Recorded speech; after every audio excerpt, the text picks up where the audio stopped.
Jadi anak kos di perantauan itu tantangannya ada dua. Gimana caranya perut tetap kenyang sampai akhir bulan, tapi koneksi dan pertemanan itu tetap jalan. Karena di rantau, teman adalah keluarga terdekat kita. Di video ini aku bakal bagiin trik bertahan hidup sekaligus cara bangun relasi yang kuat tanpa harus bikin kantong jebol. Tips pertama yaitu strategi ilmu pengetahuan atau the information exchange. Trik pertama adalah menjadi pusat informasi. Di rantau itu, informasi itu mata uang. Kamu bisa cari tahu lokasi laundry termurah, tempat fotokopi yang buka 24 jam, tempat makan yang murah tapi rasanya enak, atau info beasiswa dan juga magang. Dengan kamu banyak tahu hal bermanfaat, orang-orang itu bakal dengan otomatis datang ke kamu buat tanya-tanya. Ini tuh cara paling ampuh buat punya banyak temen tanpa harus modal uang. Cukup modal peduli sama lingkungan sekitar aja, udah.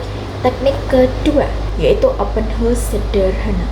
Kamu bisa ngejadiin kamar kos kamu itu base camp yang positif buat kamu dan teman-teman kamu. Kamu gak perlu modal makanan mahal atau apalah, gak perlu. Cukup sediain colokan listrik yang banyak dan juga air minum galon yang selalu ada isinya. Kalau kos kamu ada wifi-nya, kamu bisa manfaatin itu juga buat kamu sama teman-teman kamu ngerjain tugas atau sekedar nonton.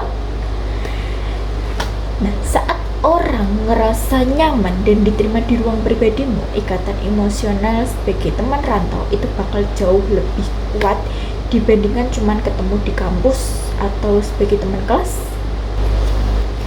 Tips ketiga yaitu networking tanpa harus nongkrong mahal. Banyak yang mikir cari teman itu harus nongkrong di kafe mahal. Salah, kamu bisa ajak temen buat belajar bareng di perpustakaan, ikut komunitas gratis, atau olahraga bareng di taman kota. Olahraga itu kamu bisa dapat sehatnya, dapat ilmunya, dan kamu bisa dapat relasi banyak tanpa harus mikir keluar uang buat ngopi 50.000. Nah, semakin banyak relasi, semakin banyak teman, semakin banyak kenalan, kamu akan semakin banyak ngerayain ulang tahun teman-teman kamu bakal semakin banyak ngeluarin uang buat ngadu mereka dengan barang-barang yang menurut kamu bermanfaat untuk mereka. Nah, strategi keempat ini yaitu kado kolektif. Nah, biar cara ini tuh biar kamu nggak boros ngeluarin uang buat kado.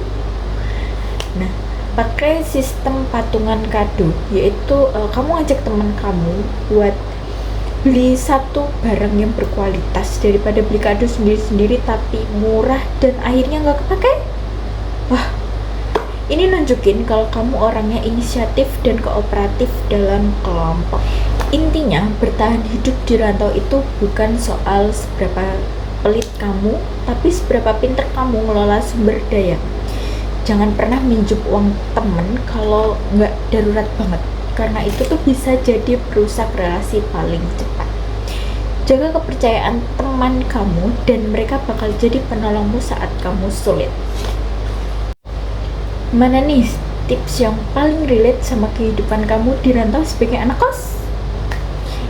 Tulis di kolom komentar ya. Jangan lupa like dan subscribe buat tips survival anak kos lainnya. Saya Naisa Sela Arlawidani Putri pamit undur diri.